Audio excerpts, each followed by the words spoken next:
a struggle, even harder when there are children involved. Here to shed some light on how to find respect for your child's other parent is family therapist and author of Simple Habits of Exceptional but Not Perfect Parents, Dolan-Del. Hi, Ken. Hey, Alana. It's great to be with you, as always. Likewise. And I want to start by just reminding of a quote that one of my family therapy mentors said that I use all the time when it comes to difficult times when we're working through things in our family. And that is, when you think about your kids, think about how would you like them to remember this time 20 years from now? Yeah, that's very important. And when we're going through separation, divorce, we gotta keep our focus on our kids. Parenting, once we're a parent, it's not optional. And we want to put them at the center of our care. And that means being respectful to our co-parent. Right from the beginning, and there's one other thing that I want to throw in right in the beginning, and that is that when we tell our kid or kids that we're going to be separating, we want to tell them a few things. And the first thing we want to tell them is that no matter what happens in terms of where we as parents reside, where we live, we will always care about them, we'll always be there for them, we'll always love them and protect them in exactly the same way that we always had.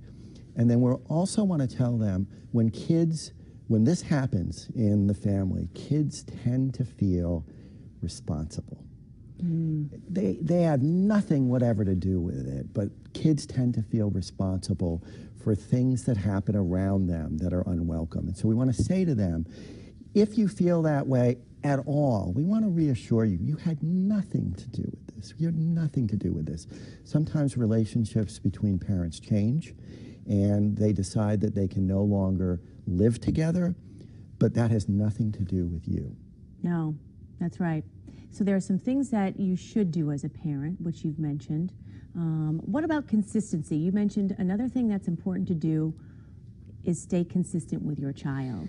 So you want to make sure that you stay really connected to their life. So if you're not going to be living with your child, you want to make sure that you are keeping up with regularly scheduled visits. You want to make sure that you are paying any support that you're supposed to pay.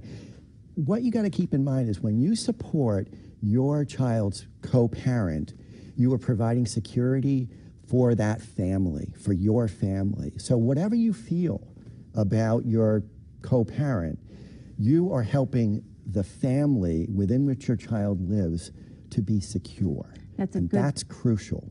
Good context for it. Now let's talk about things that you shouldn't do, because there are some of those that you discussed with me earlier that are pretty important. So you don't want to talk badly about your co-parent. You don't want to ask your child to spy on them. What's dad doing? What's mom doing? You don't want to use your child as a counselor or a therapist. That's not for them. They're not to hear how you're doing in terms of your feelings about the other parent. You bring that somewhere else. And generally what you do is you can show your sadness. It's a sad time. But you don't want to show sadness to the extent that they're going to feel like you're out of control. That's right. That could be scary for a child. So you want to get help as necessary to take care of yourself so that you can provide the kind of security and consistency of support that every child needs. And it doesn't matter what age they're at. It's hard for kids at all developmental stages to have the family change in this way. But there's one thing to keep in mind. Even after divorce, kids can be healthy, they can be successful. You are going to be taking the best care of them, regardless of whether you are living with their other parent. Or not, yes. Right. Thank you, Ken, so much. This was so informative. Don't forget to see the story again. Visit our website, mymassappeal.com.